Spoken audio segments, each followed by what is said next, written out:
Now, the moment that we have all been eagerly waiting for, I request Sri K. Annamalai, founder We the Leader Foundation, an outstanding leader, to speak on this occasion, to inspire the audience with his address on role of Guru in shaping an individual and nation.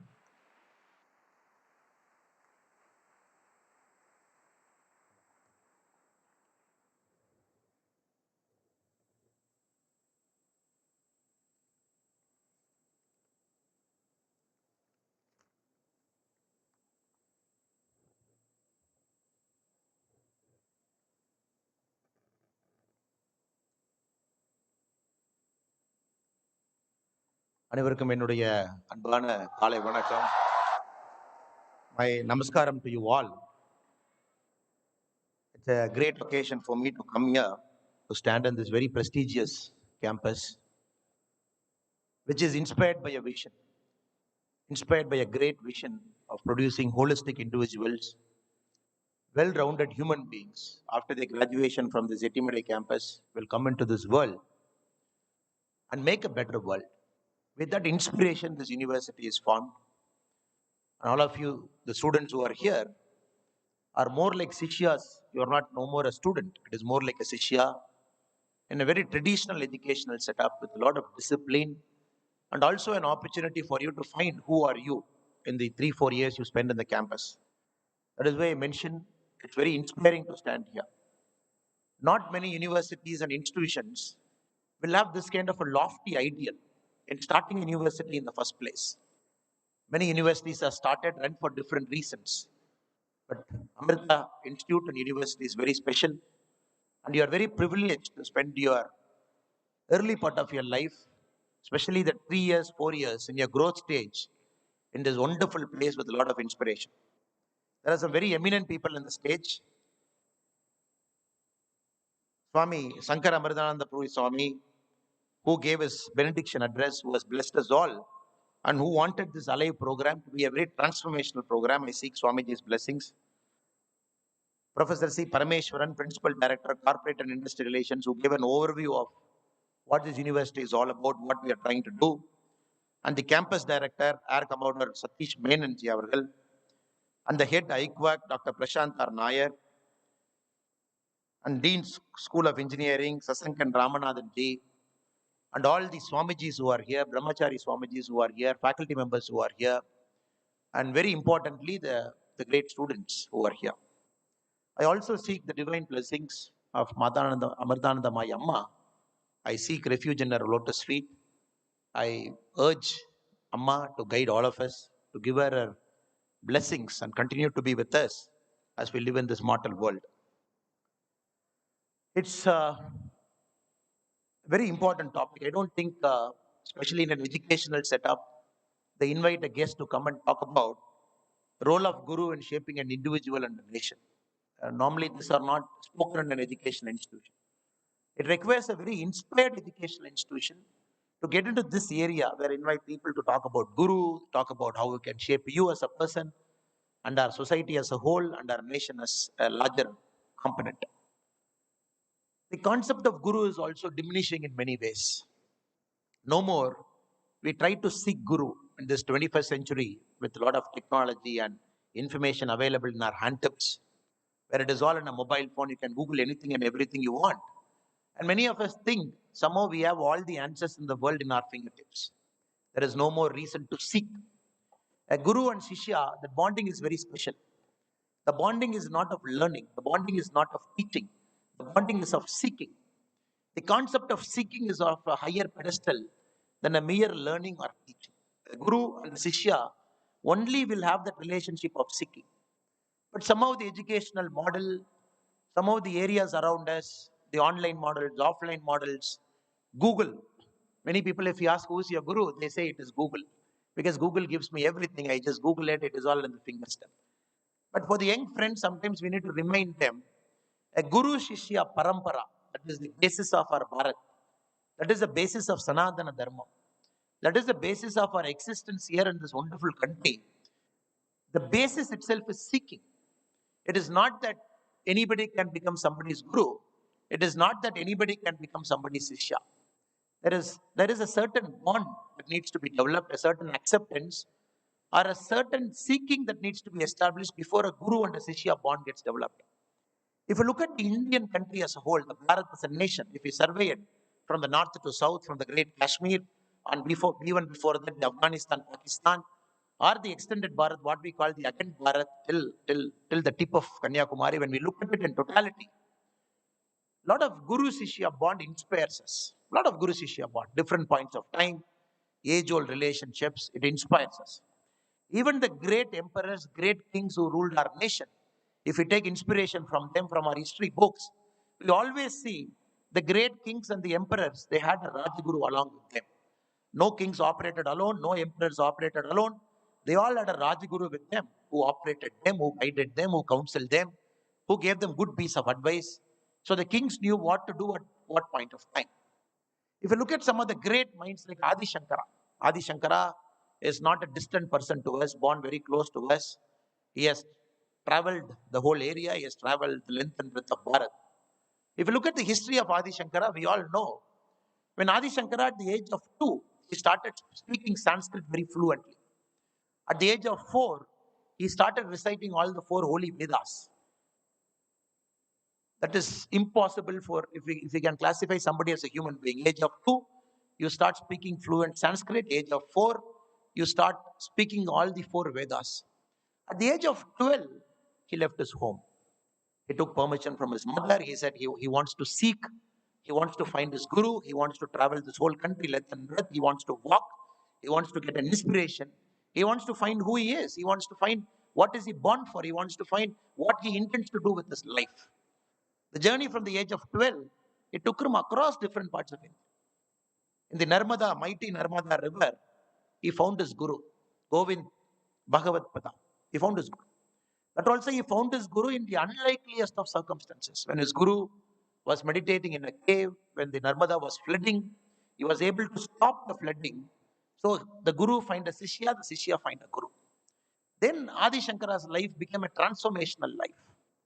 He was able to take out our Sanatana Dharma, go and spread it across the length and breadth of the country.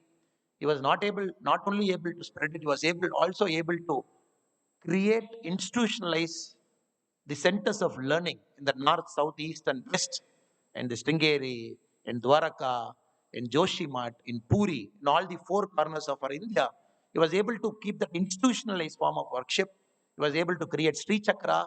He was able to take the Sanatana Dharma to the next level, especially when Sanatana Dharma was under severe threat. In Adi Shankara's time, we all know the concept of Sanatana Dharma, because of which we are sitting here, because of which we are in a traditional Guru Sishya Parampara, because of which we have a family bonding, because of which we live a very institutional life in a social setting.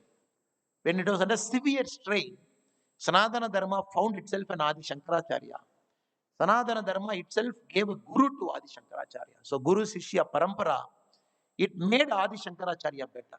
Though a person at the age of 2, he knows things. At the age of 4, he knows all the Vedas. At the age of 12, he had the courage and the audacity to leave his comfort zone, travel across the country, see things. But even then, they wanted a guru. No person is complete till he finds his guru. In fact, if I can go one step further and say, your life begins the day you understand who is your guru. Your life begins the day. Till then, it is an experimentation. Till then, it is seeking. Till then, it is finding. Till then, it is solace seeking. The day you find your guru, the same day you will come to know why are you born on this earth and what are you intending to do. This institution itself is a classic example of a Guru Sishya Parampara. Amma is there. If you look at our whole institution, it is all very highly accomplished human beings. The first 20, 30 of years of their life, very highly accomplished. Very highly accomplished. We have an air commodore. We had somebody who worked in the very highest of technical institutions in the aircraft industry. We all have people here, people who somebody left a job in US, they came here. So all these people who are sitting here are classic examples of Shishya. And the classic example of Shishya in your institution itself is you have Dean 1, Dean 2, Dean 3, you have Dean 3s and 3 deans in the campus. You have 3 directors in the campus, Director 1, Director 2, Director 3 in the campus. If I have to look at their salary statement, if I am requesting a register, Can we have a look at the salary statement of all the eminent gentlemen who are sitting here? They don't draw a salary. They do all this as a service. They are in this institution because they want to further the knowledge. They want to take the knowledge to the next level. And they go by the original philosophy of Sanatana Dharma, which classifies our life into four parts. You can be a small kid, then you live a life of brahmachari, then you live a life of grihastha.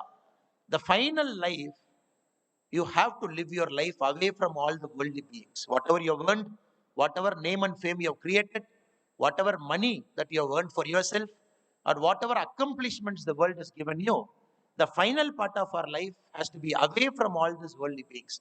That is why we say you go for vanavasa. You leave everything, you go to a forest. Doesn't mean all of us have to go to a forest and leave. It doesn't mean that way. All of us have to find a deep forest, find a tree, go find sit under the tree and start chanting Om Namah Shivaya. It didn't mean that. It meant the final part of our life is all about giving back. The final part of our life is all about detachment. That is what Vanavasa means. And exactly the eminent gentlemen who are sitting in the stage with me here, whom I'm having the privilege to share the stage with here, are part of that parampara, part of that Sanatana Dharma. That is why very eminently we can call all of them as very eminent Sishya of the great Amma. We can keep going examples after example. Swami Vivekananda, who is one of the single biggest inspiration for all the youth who are sitting here. Our life is not complete till we read Swami Vivekananda, imbibe his values. But even if we go into Swami Vivekananda's life, who made Swami Vivekananda? How did Narendranath Datta become Swami Vivekananda? He was a Narendranath Datta till 1881. 1881 is the year when he met his guru, Ramakrishna Paramahamsa. Till he met his guru, we are incomplete. We might have knowledge. We might have divine blessings. We are trying to understand what are we trying to do with our gift, do with our knowledge. Is it this knowledge is to be going to put because we need to earn money for ourselves? Are we going to use the knowledge that we have earned to further our pride and accomplishments? Are we using this to gain name and fame for ourselves? Swami Vivekananda was also a person like that till 1881. He was trying to understand what is he trying to do with his life. But many a times we all know the Guru Sishya meeting is mostly accidental. The old Chinese proverb says, when the student is ready, the master will come. Many times we keep wondering, who's my master? Is my master coming? Is he my master? Is my master? The very famous Chinese proverb goes by this adage, when the student is ready, the master will arrive, the master will come. Many times it is we, the Sishyas, who try to make sure that we are ready for that moment. It is exactly like that Narendra Datta, 1881, accidentally, he met Ramakrishna Paramahamsa. The next, he didn't get much time with his guru. He got about 5 years before Ramakrishna Paramahamsa passed away. That 5 years transformed his life, everything. Ramakrishna Paramahamsa was a great man, we all know, after whose name we all have different. Now, Ramakrishna order is there. We are trying and find the highest state of the human elevation. We try and seek from him. But when Swami Vivekananda met him as Narendra Datta, it was more about trying to learn a technique so that he will live his life peacefully. Or trying to learn specifically the technique of Nirvilkapa Samadhi. So that once he understands, Narendra Datta felt he can elevate himself from the other human beings and live his life of bliss. But Ramakrishna Paramahamsa never taught him what Nirvilkapa Samadhi is. He said, don't need at this point of time. You don't need it.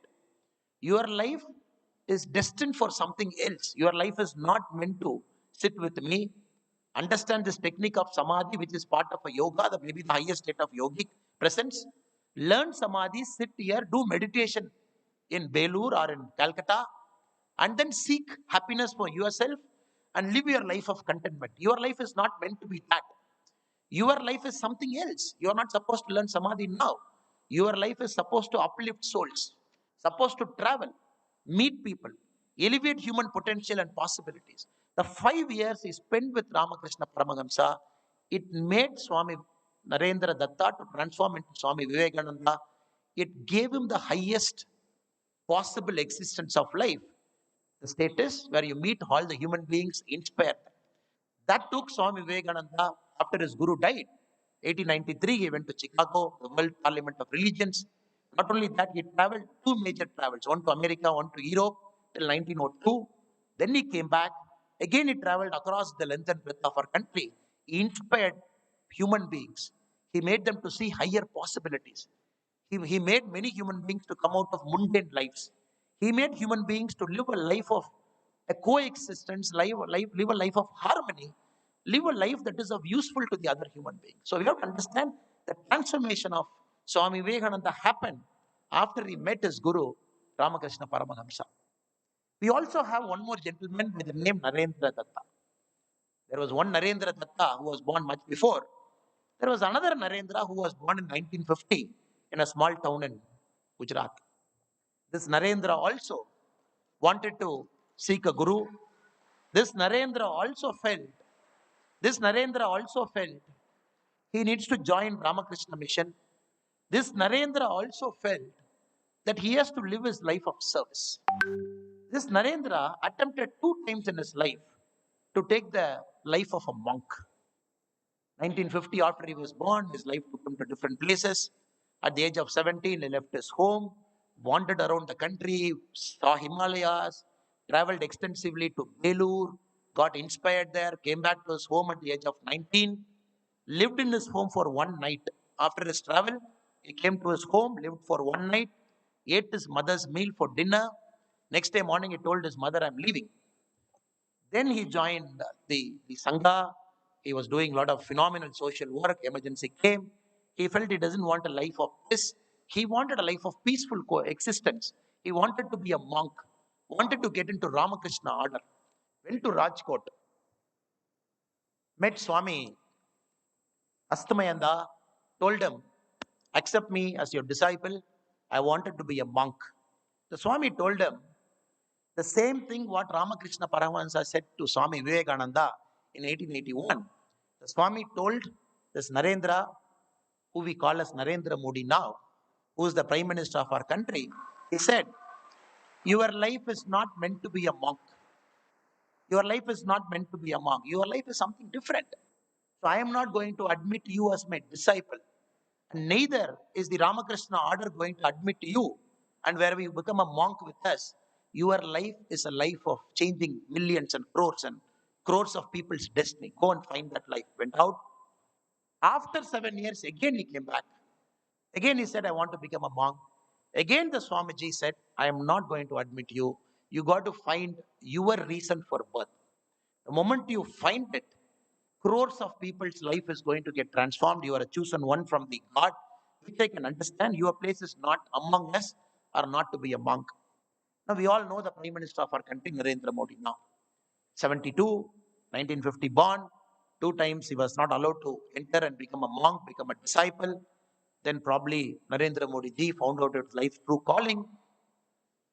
At the age of 35, 1985, he joined the BJP party in Gujarat. Then the rest is history. Now we are looking at a man for 22 years continuously.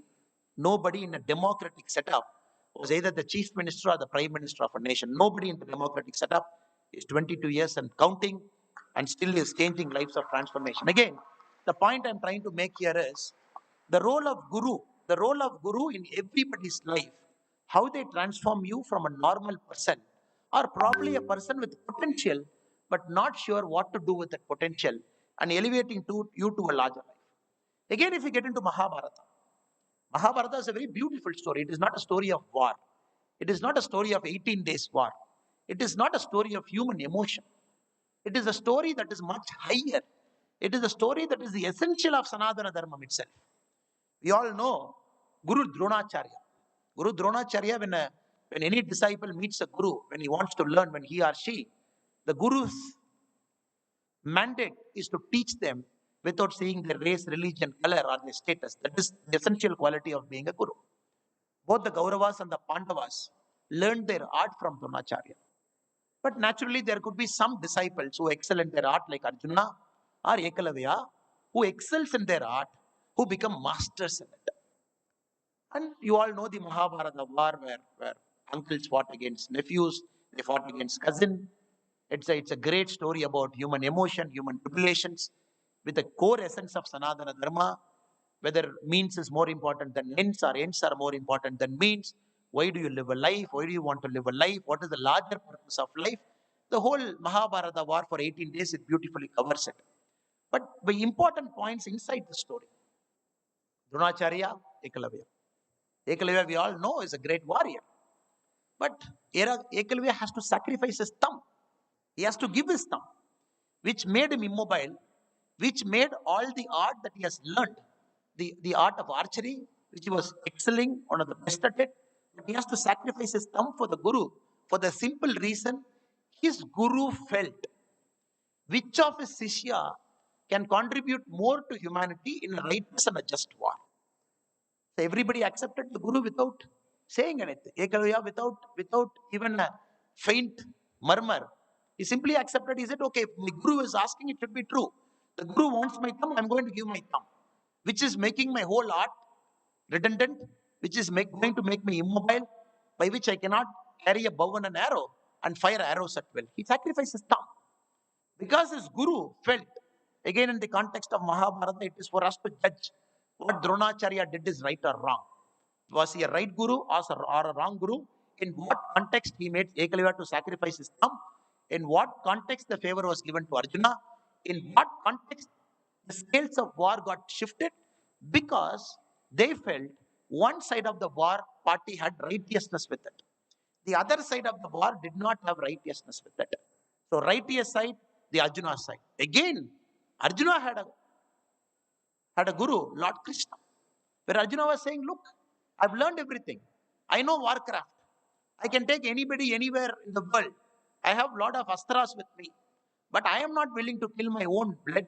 I am not willing to kill my own uncles. I don't have the courage to do it. It is Lord Krishna who has to go one step further and be a guru in the battlefield, which is the whole essence of Bhagavad Gita, the Gita discourse, which is very subtle, very deep, where Lord Krishna has to play the role of a charioteer. When he shifted Arjuna in his chariot, they were going towards the war. In the heat of war, when Arjuna refused to fight, there Lord Krishna has to change his role to Guru and advise Arjuna, guide Arjuna, tell Arjuna what to do. Thereby the Mahabharata war came to a conclusion. So if we keep understanding the whole life, the great eminent people in terms of Guru Shishya Parampara, many things we understand that it is Guru who shapes us as good human beings, who gives us that vitality, who gives the completion of our life. In fact, as I said earlier, who gives the meaning to your life, or probably for you, the day you find your Guru, then probably that is the day your life starts. Now coming to the second question, how to find your Guru? Very important question. Who is your Guru? Is teacher your Guru? You are spending 4 or 5 years of your life inside the Annamalai campus. Is your Guru somewhere here? Can father and mother be a Guru? If that is the case, why do we say Mada, Pita, Guru and Daivam? Why have we kept Guru one step above Daivam? So how to find your Guru? We can give examples after examples to tell you, this people had a Guru, this people had his life changed because of a Guru. But the most important and the pertinent question now is how to find your Guru. To find a Guru, we all have to seek. No Guru comes to you. Or as I said, the Chinese proverb, the adage, when the student is ready, the master will come. Even in that, the student has to be ready. The student is ready only when the student gets into the position of seeking. In fact, Alive, which we have inaugurated just now, which they gave an introduction for, I fundamentally believe if we start using Alive, the initiative properly, it will only help you, the students, to seek what you want in life. If I ask all the students who are sitting here, how many of you exactly know what you want to do in life? Possibly not many. Even if you think that I exactly know this is what I want to do it in my life, maybe 1 2 years from now, when you graduate outside this campus, when you get into the real world will start testing you because we haven't seen much things in life. We have lived a very secluded life, born to a father and mother, probably a privileged parents, and life has brought you to a very fabulous Etimadai campus right under the mountain, and you live 3 to 4 years of your life here, whatever discipline you do. But these are all very small part of your life that you have seen, very small part, very organized part, a life that is almost cultured, conditioned, which is helping you to live like this. With this, if you think You have made a decision about your life. I'm so sorry that you are very sadly mistaken. I also made this mistake. When I was in your age, when I was doing my engineering, I also felt I have to do this.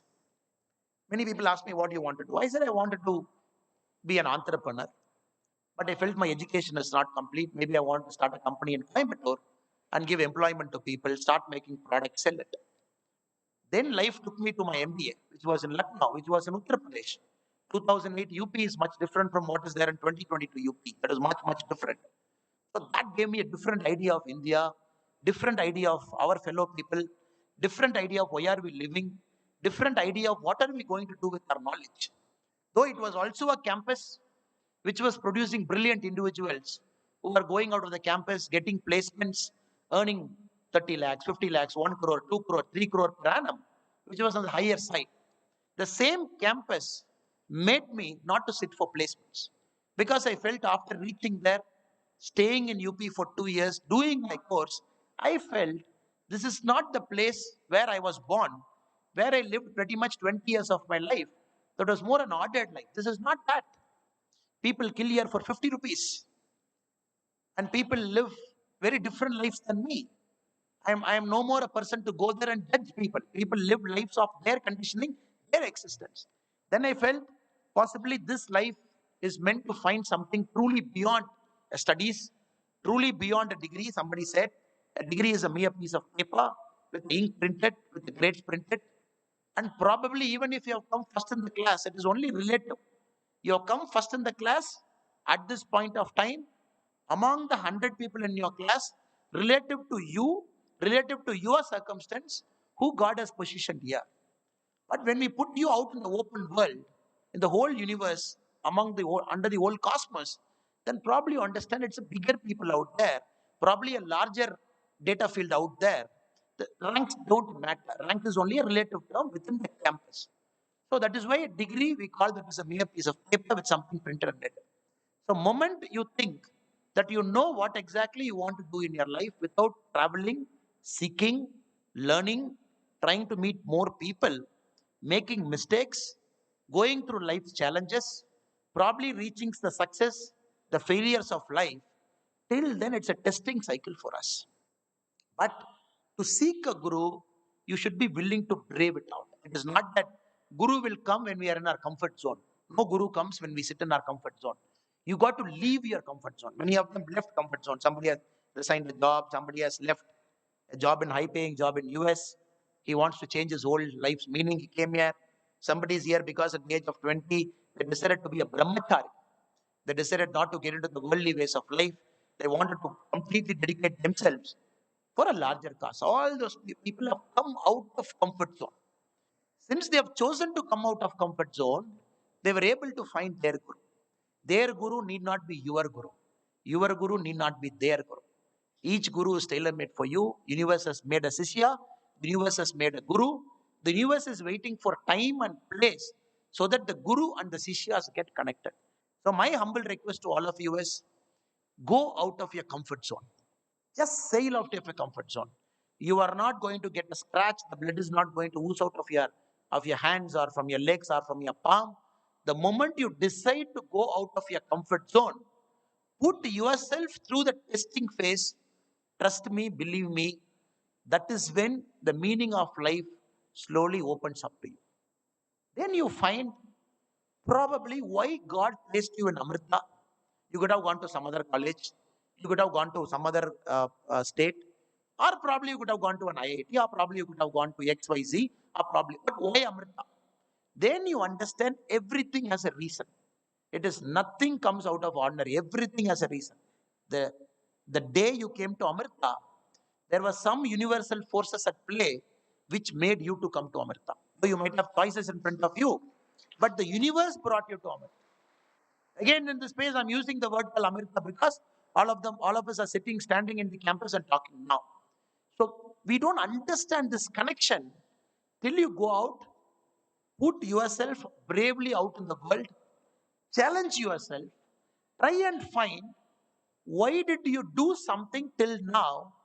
Because the universe wants you to do something from now on for which what you did till now matters. Again, I'm repeating what I'm saying. Only when you go out of your comfort zone into the real world, trying to understand what you do, that discomfort will only teach you why you did what you did till now, because it helps you to do what you want to do in the future. So, this karmic connection, when you go out your comfort zone, when you start seeking, trust me, believe me, your guru will come to you. Your guru will guide you. Your guru will tell you, he or she, what exactly is the larger purpose of your life and where you want to go. In fact, again, when we look at our history, we look at great emperors. The history books is very kind enough to a lot of great emperors who lived among us. Pages and pages are dedicated to us. But somehow, the education model, especially in Tamil Nadu and other parts of India, education model is not based on the Guru Shishya Parampara. The education model doesn't focus much on the Guru Shishya itself. When you read your textbooks, when you read your college textbook or your school textbooks, you don't see much about Guru Shishya in the textbook. Textbooks is more about teaching. There is a teacher and there is a school. You go in the morning, you get taught, you come back in the evening, there is a school bus which will drop you. But in the pages where some of the greatest emperors are mentioned, when we look at Chandragupta Maurya, one of the greatest emperor, but the story about Kautilya is written very less.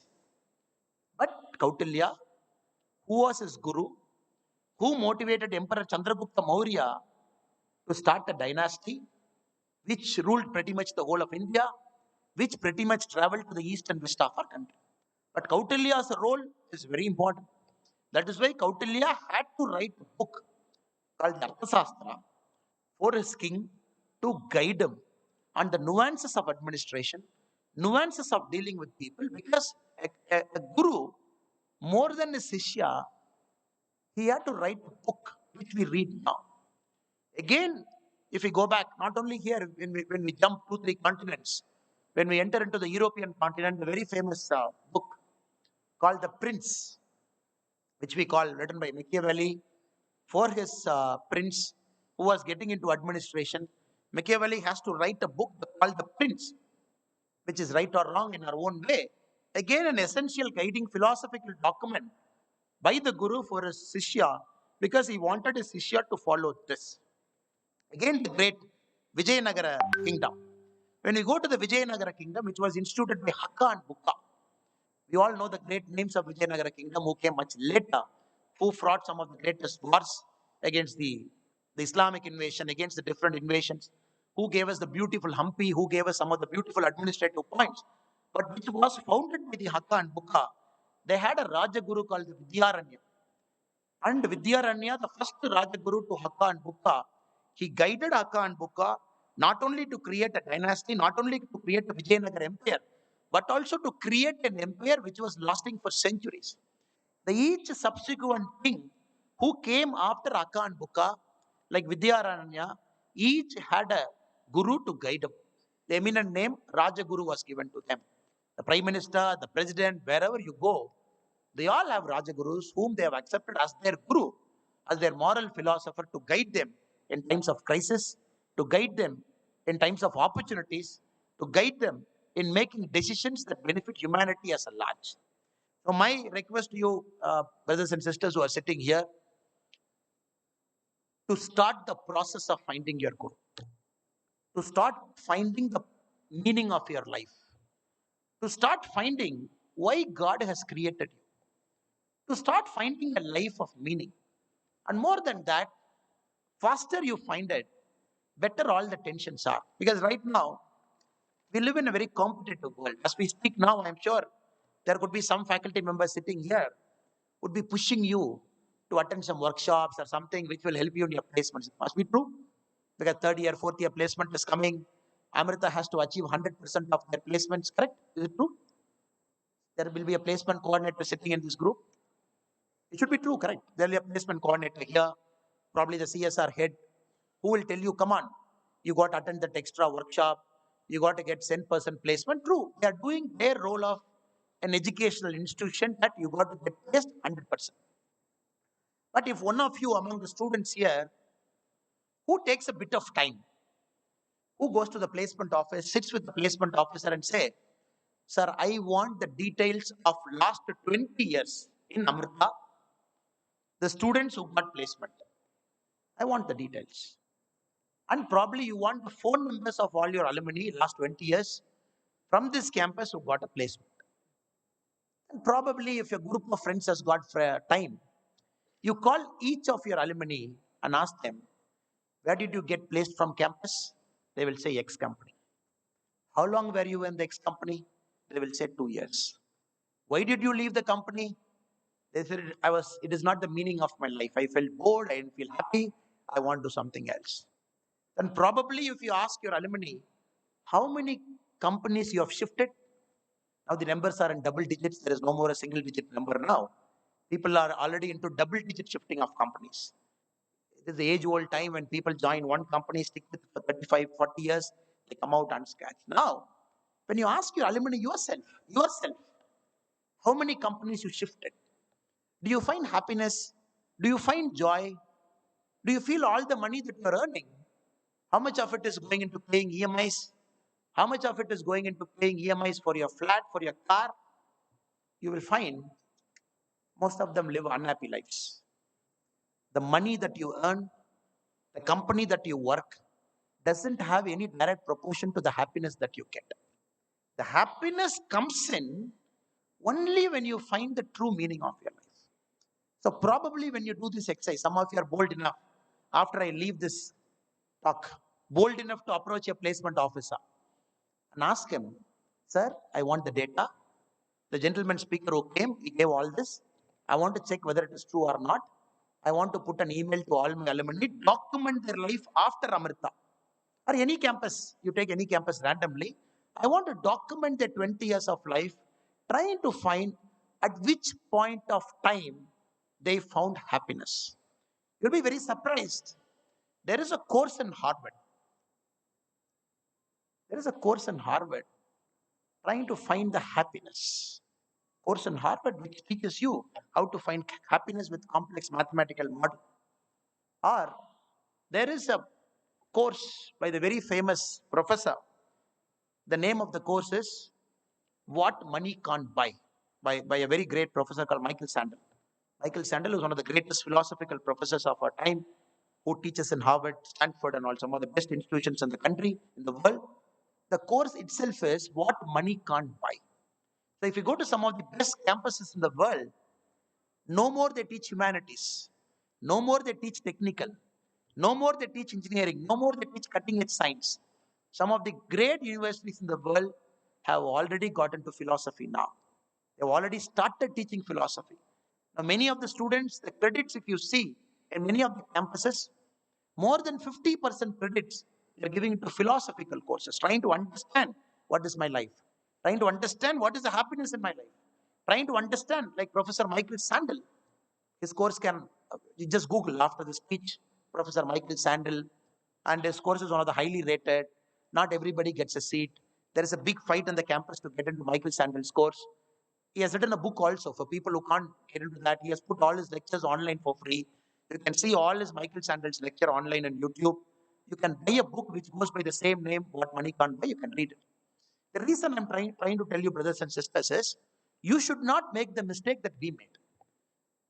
If we have made about 7, 10 years of our life experimenting with life, doing an MBA, doing an engineering, trying to do what we want, then probably doing a job, going there, coming here, trying to see what gives us happiness, you need not travel in the same path. You need not travel.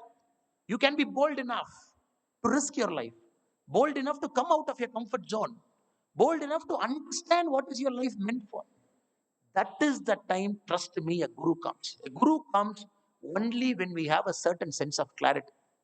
And it is not that you will accept your guru. In the case of Narendra Datta, later Swami Vivekananda, he tested his guru. He tested his guru. He asked Swami Ramakrishna Paramahamsa, is it true? Are you really a monk? People say you don't touch money. Can I check it? Ramakrishna Paramahamsa said, look, I have crossed my material desires. Money doesn't matter for me. In my mind, 1 paisa is equal to 1,000 crore. I don't see a value difference between both. I treat both same. When a person in his highest state of emotion treats 1 paisa and 1,000 crore in the same way, for him money doesn't matter. There is this very famous story where Swami Vivekananda, Narendra Datta wanted to test Ramakrishna Paramahamsa. So one day, when his guru was not there, he put some coins under his guru's bed. He was observing when Ramakrishna Paramahamsa comes inside the room. When he sits on top of that cloth, what will his mind say? When Ramakrishna Paramahamsa entered the room, when he sat on that bedsheet, immediately he started jumping. He's like, there is something under this. I could feel it in my body. See what it is. Then Swami Vivekananda took this bedsheet. He said, there are coins inside, money. So likewise, it is not that Swami Vivekananda just accepted Ramakrishna Paramahamsa because he's a great man, a great monk. I will accept him as Guru. The testing phase happens. It is not that Ramakrishna Paramahamsa accepted Narendra Datta at the Sishya because for him also a test happened. He said, what do you want to do? Narendra Datta said, I lost my father. I want to make money. How do I make money? Teach me. Ramakrishna Paramahamsa said to him, see, there is a very famous Kali. Go pray to Kali. Kali will give you money. Narendra Datta went to Kali temple, looked at Kali, prayed, I want money. No money. Finally, Ramakrishna Paramahamsa asked him, why you are not getting your money? You are playing Kali, right? Kali should give you money. Sorry.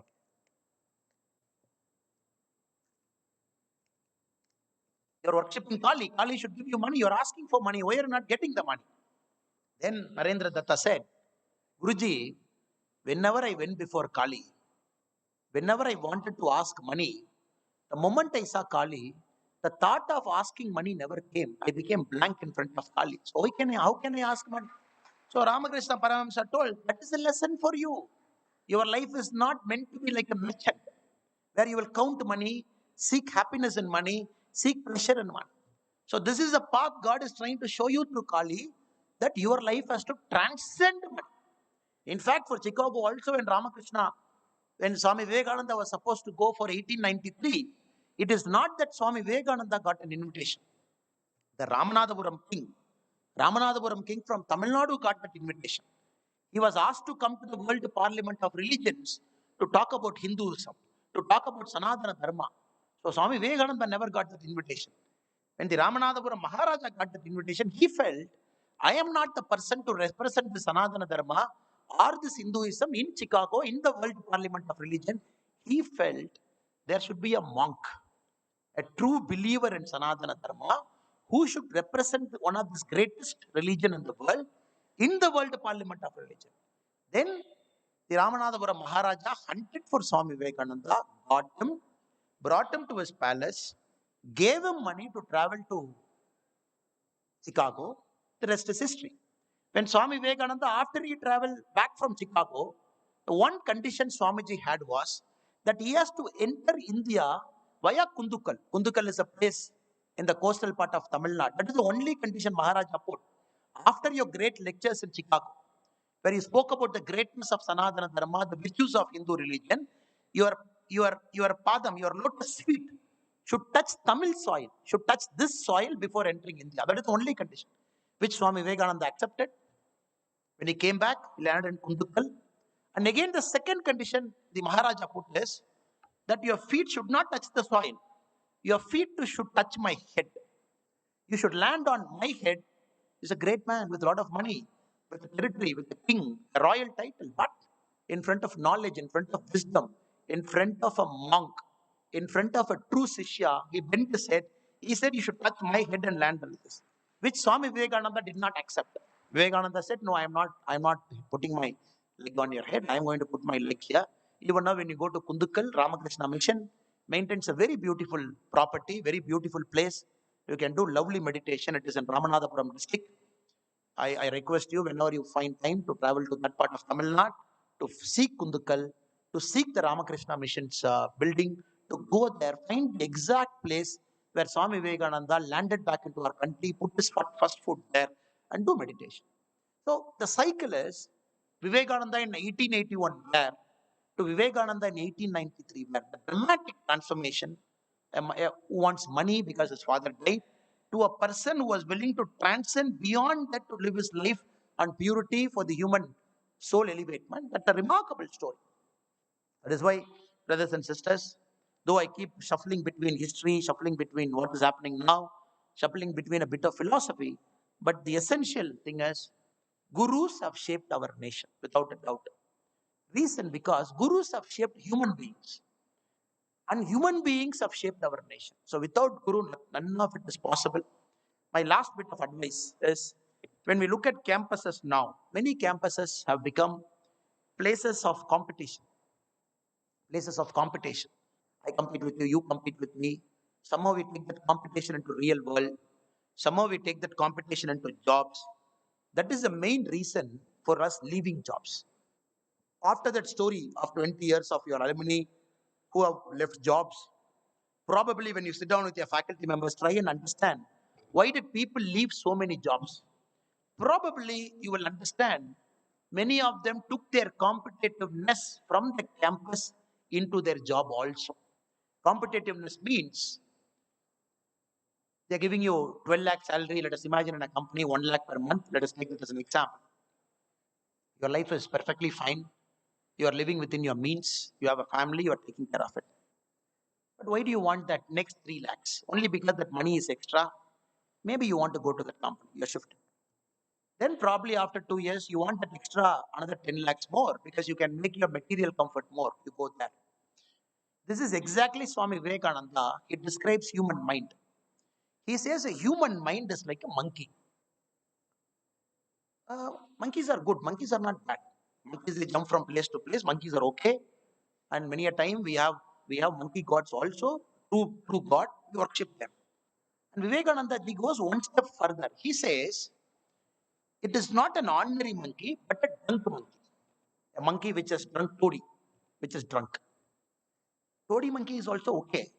Sometimes it is abnormal, sometimes it is normal. So chalega. And Vivekananda, he goes one step further. He says, not a drunken monkey, it is a monkey that is drunk, after that bitten by a scorpion. Just imagine, three things are happening. Monkey, the nature itself is jumping. That monkey is drunk, and that monkey is bitten by a scorpion in a tree. Just imagine the level of uncertainty and panic that monkey will have. So Vivekananda says, a human mind, if it is not conditioned well, he says your mind is worse than a drunken monkey bitten by a scorpion. The essence of Vivekananda, the depth of his teaching when he compares human mind, or when he has written the very beautiful treatise for Yoga Sutra, the first English treatise written by Swami Vivekananda himself for Yoga Sutra, especially the first sutra where it talks about mind. It talks about the mind is much worse than a drunken monkey bitten by a scorpion. With this mind, when we get into the real world, when we get into a job, when we get into this competition world, just imagine how miserable our lives will be. How miserable our lives will be. Switching jobs, giving more time to a company. Many people live unhappy lives because they're not able to give time to their family. 18 hours, 19 hours, 20 hours goes into a job because you got to earn that promotion, get into the next thing, because you want to earn the brownie point among your colleagues because they say you are hardworking, you are a great person. Some total of it, at the age of 35, 40, we become very blank about life. We don't know what to do. The money is there in the bank account, but the money will not have any use for you. There could be 1 crore, 3 crore, 10 crore, 50 crore in the bank account, but what are we going to do with that money if our life has become hollow? If you live a meaningless life, when the only aim is to switch jobs, the only aim is to earn, live a very small life in a villa. Probably there are 10 villas inside a campus. There are neighbors to you. Which joy are we going to find? We are not going to find any joy. People, gentlemen who are sitting on top of this hall in the chair, they're very joyful. They're very blissful because they have transcended that concept of money defining their life, or transcended the concept of rank defining their lives, or transcended the concept of their colleagues defining their lives. They have defined their life as a life of meaning. This shift is very important to us. You might see, oh, Parameshwaranji is very strict. Our dean is very strict.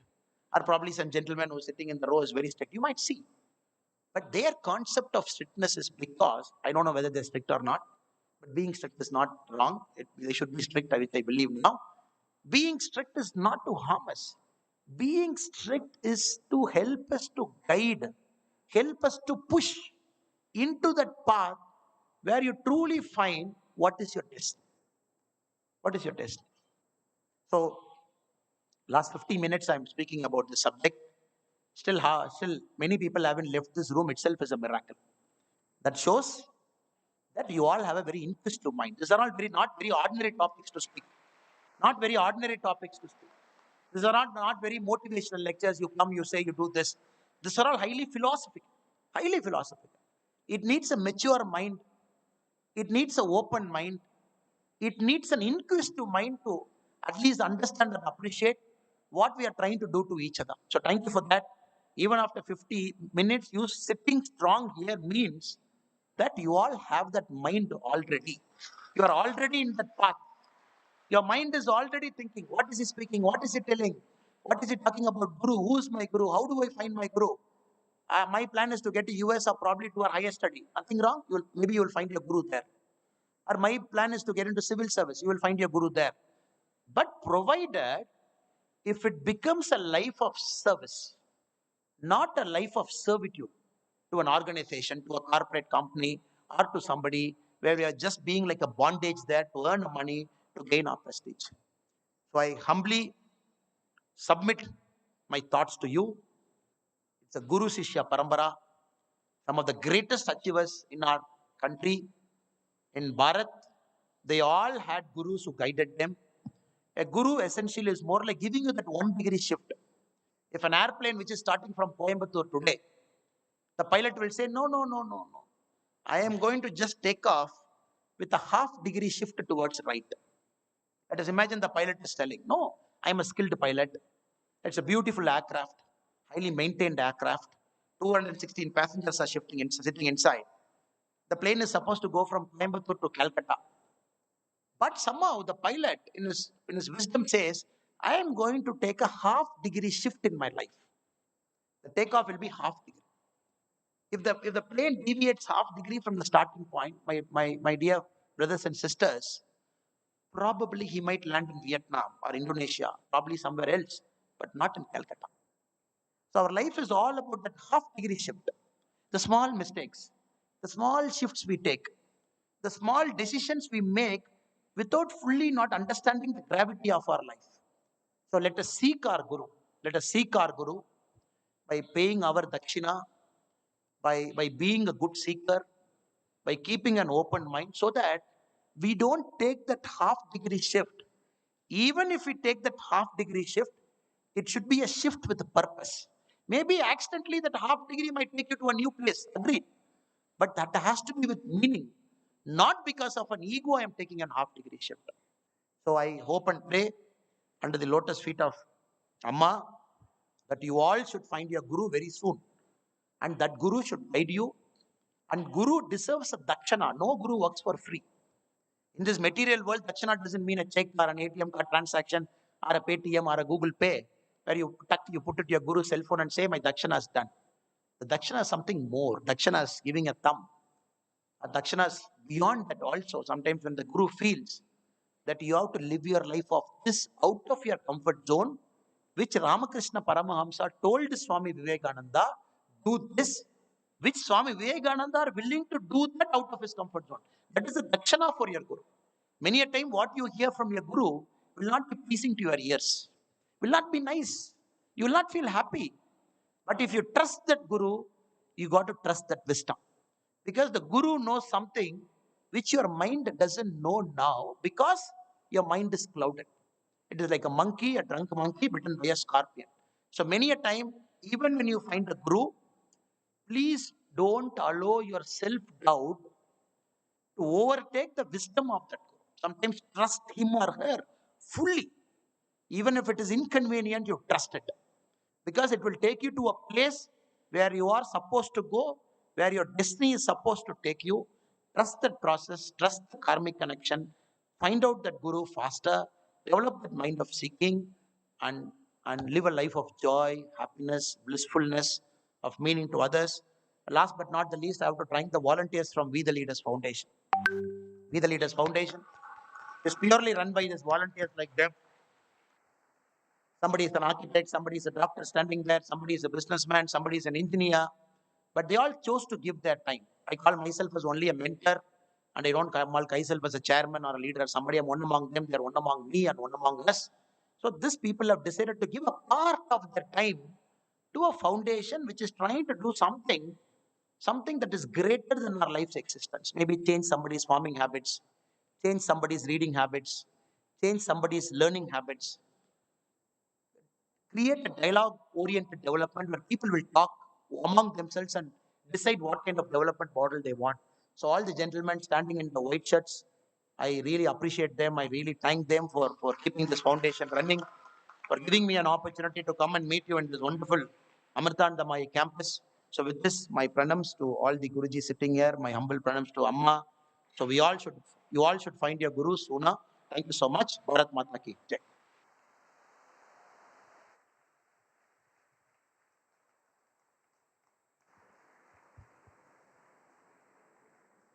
So, absolutely awe-inspiring and motivational speech. So, we have time for a few questions.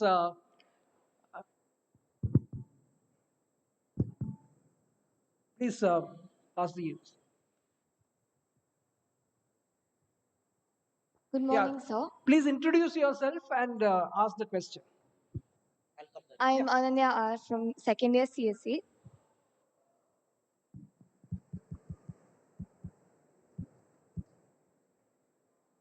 yeah, go on, go on. Good morning, sir. It's our privilege to have you here. So, when students join college, their cognitive skills, emotional skills, and linguistic skills and the personality traits have already been developed. So, when we join college, what what other skills can we develop? As an individual, what skills can we develop further in our college life? It's a very deep question what our sister is asking. I enter a campus by about age of 17, 18. By the time I enter the campus, many of my neural connections is established in my brain, which we call this plasticity, the brain plasticity, what we call the neurophysics. So my mind is already set by virtue of my 20 years of life or 17 years of life. So how can I better use the 4 years of my campus to develop new skills? In the age-old tradition, Guru Parambara, Guru Shishya Parambara, the students are supposed to go very early in their life. Unlike now, where we come to a campus at 17 years or in a school we go up and down, day scholar, hostler. So the parents leave their son or daughter to a guru, and that person stays with that guru 14 years, 15 years, till the guru teaches them everything. Then later the Shishya comes out in the real world. That is the essence of Guru Shishya Parampara. Even now, there are some schools in Coimbatore, in Tamil Nadu, in other parts of India, which is run on the Guru Shishya Parampara, where you leave a child at the age of 6, age of 7 to a school. The school takes you inside. Even I think the Amirtha school also has bit on that side. There are some schools here. And then you live there with a certain break in between. It is all model. And the house teacher says inside the school, inside the hostel, where they call the house teacher, meaning the smaller guru, who's with you all the time. But we didn't have a choice. We all at the age of 17, 18 have decided to come to a campus. Now what can I do? Yes, you can do many great things now. The only thing is you got to tell your mind, life is a continuous process of learning. Life is a continuous process of seeking. If I ask the library inside here, probably if I ask the librarian, sir, how many students among the 24,000 students in the campus in Etimadai have come to library? Probably the librarian will say, except the library classes where we all are supposed to go, see the librarian, see them and come back. Probably the librarian might say, regular students among the 24,000 would be less than 1,000. I'm just giving a number. I hope Amrita Institute is better than that. Among the students who come to the library, how many students have picked up a book that is not their subject book? A sister is a computer science graduate. Now, blockchain and new things are there. Probably you might find that book and read it. If I ask the question, how many of you have picked up a book that is beyond your traditional learning? The numbers might come down to very few. So, this is one area where I believe the seeking comes, where you can truly utilize this 4 years. Maybe some people are giving sound at the back, I don't know, where you're trying to tell me that all of you have gone to the library, all of you have picked up a book beyond your subject, and all of you are trying to read it. If that is the case, I'm very happy for you. So, this is one area where you can really, really contribute, where you can try to seek. The library is here. Some of the greatest books are right inside. The second area is a college is the only place where people accept you without judgment. Suppose you are standing up here, taking a mic, and you are speaking. Nobody will judge you. Nobody will judge you. The moment you leave the campus, you go to a corporate company, take a mic and speak. Everybody will say, why is this person speaking? This person is speaking because he wants to become closer to the chairman, or probably they want to get promotion. Why is he speaking? So everywhere in life, judgment comes. College is the only place where people don't judge you. People see you as their friend. People see you as their brother. People see you as their sister. People see you as their colleague. So that is something we all should learn from college. But without judgment, we can improve our skills. Somebody doesn't know English. You can tell your teacher, when this gentleman Annamalai is coming, why should the professor give the word of thanks, or why should the professor give welcome address? As a student, why can't I give welcome address to Annamalai? In front of this many people, if I speak, my stage fear is gone. Fantastic suggestion. But you have to meet your guru and request them. Sir, I've come here. I'm not good in English. I'm not good in stage speaking. Can you give me that opportunity where I go to a stage? Give a welcome address to the guest who is here, because I know I have done it. My English was not good. Very bad, probably above average. But I thought the only way I can learn better English or probably overcome the stage fear is request my school teacher daily morning, can you allow me in the assembly where I can read the newspaper? Second stage, there little bit of fear is gone. Stage two. Then in college, you request the professor, will you allow me to go and give the welcome address? I told the professor, the first welcome address, people will laugh because I am half them afraid. I might forget lines. I might still see a piece of paper and read it. It's okay. It's okay. You are here to make mistakes. We are here not to judge you. We are here to make you as well-rounded human beings and fantastic individuals. Or possibly, can I give a vote of thanks? We don't need flowery vote of thanks. We don't need flowery welcome address. All we need is a person coming here. If you have the courage to come here, in this mic, stand here and talk. I think it is 2 years of your learning that you will get here by standing here.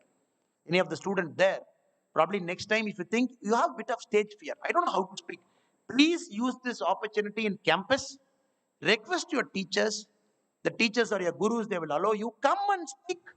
Even when the Prime Minister is coming, sitting here, you give the welcome address for the Prime Minister. What great stage you will get beyond that. All your fear is gone. There's no more fear. You might come, you might, with trepidation, you might walk into the stage with fear. The moment you walk out the stage, you are a different man. You are entering the stage as Narendra Datta. You are walking down as Swami Vivekananda. That will be your life. So that is the second thing you can learn, where without judgment, people accept you. The third thing is you can work on what you want to do in life. You want to become this?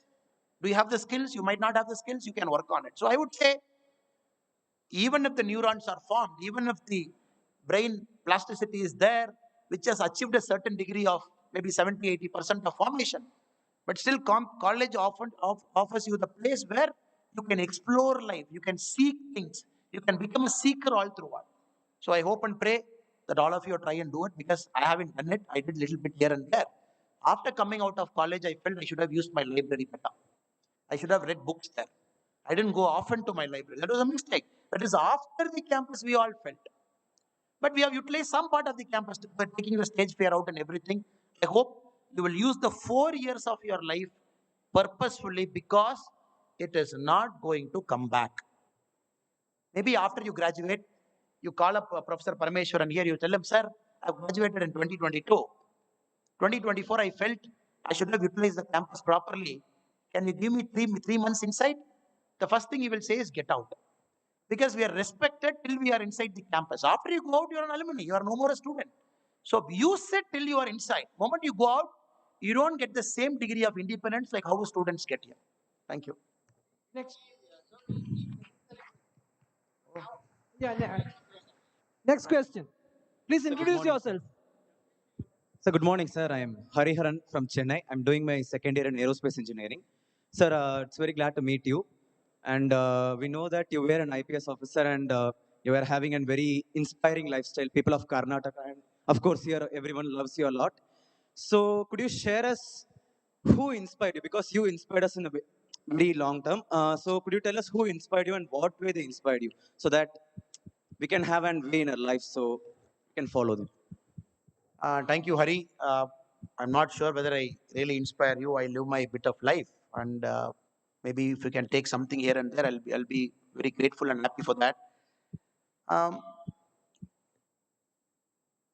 my life is life of a bit complexity in the initial side, where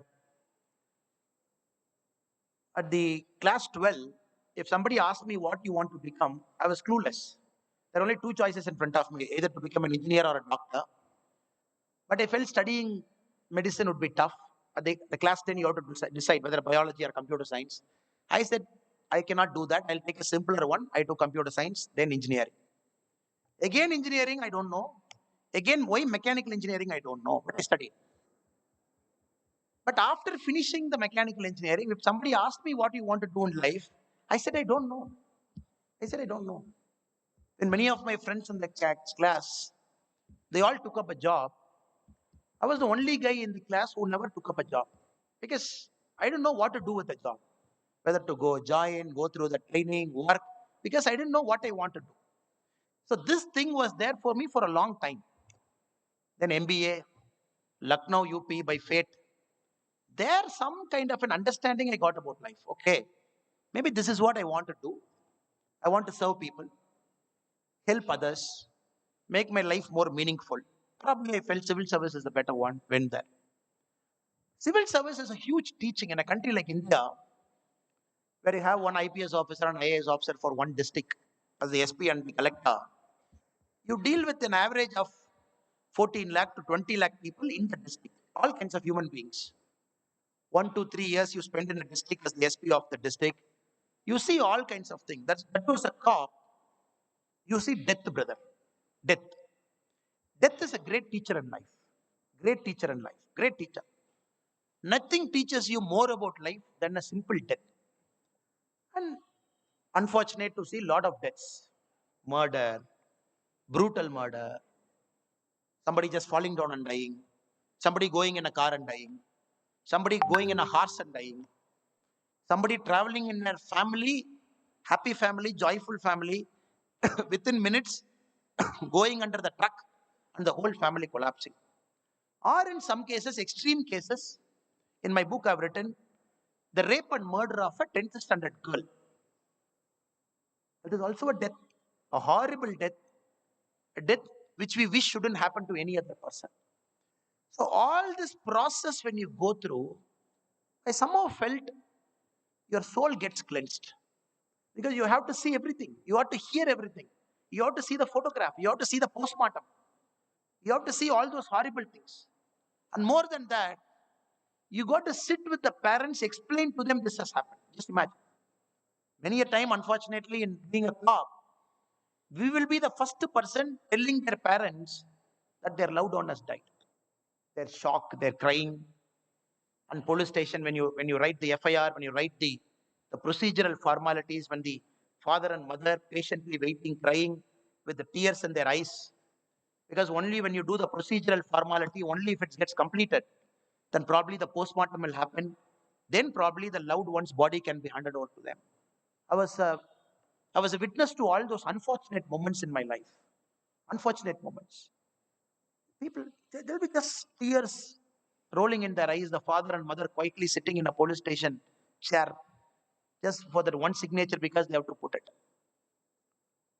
So when you go through all those things, brother, you understand life is something beyond what we live. Beyond what we live. There are some beautiful, noble people. They might not have done any mistake in their life. Still their son or daughter gets killed in an accident. Like you, at your age, they come to a campus, they drive a car, drive a two-wheeler, drive a motorbike, they go head hit, they kill. But when you look at the life of the father and mother, they lived purely blissful lives, spotless life, clean lives.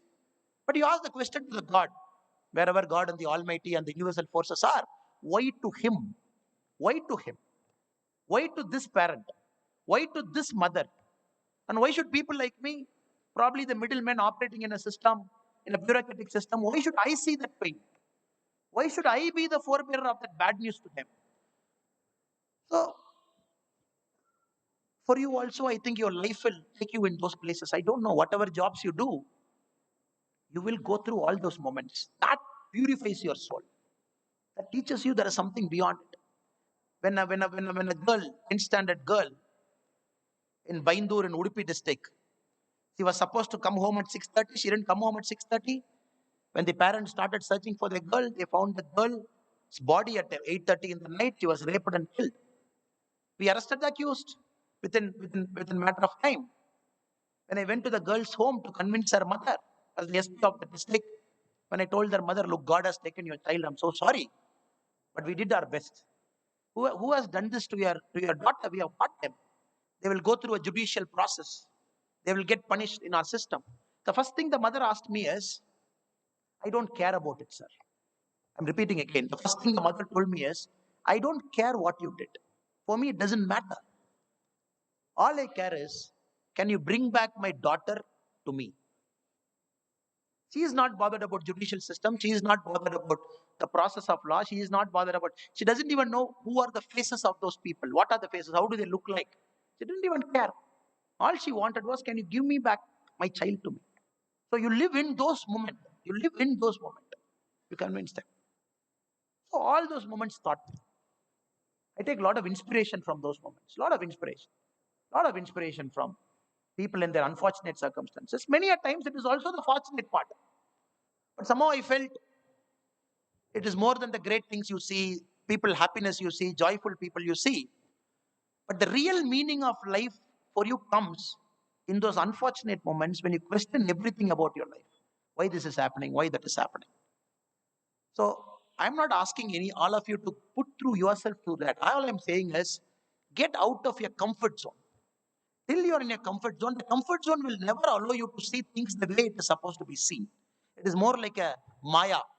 Again, in Yoga Sutra, Swami Vivekananda talks very beautifully about Maya.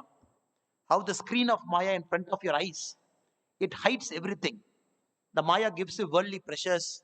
It gives you everything, whereby you don't see the true meaning of life, which is actually beyond that wheel. How to lift that wheel? Lifting that wheel itself is the essence of Maya. So only thing I would tell Hari is, I cannot pinpoint one guy, two guy, three guy here, but I can pinpoint thousands of people who taught me. Even I'm an imperfect human being. All of us are imperfect human beings. We are in the process of being perfect. For some of us, it might take 90 years. For some of us, it might take 100 years. For a person like Adi Shankaracharya, it is a matter of months or years. But like many of you, I am also an imperfect person trying to become perfect in the process, making mistakes, learning from it, learning from all those things. So I would say you will also go through it. When you come out of your comfort zone, that will teach you many things. Probably put all those teachings for the betterment of humanity. Thank you. Thank you, sir. I now request Brahmachari Matrikrupaamrita Chaitanya, Brahmachari Nikhileshamrita Chaitanya, and Brahmachari Gangadharamrita Chaitanya from Mata Amritanandamai Mutt to present a memento to our chief guest as a token of our deep appreciation. Audience, please put your hands together. Give him a standing ovation.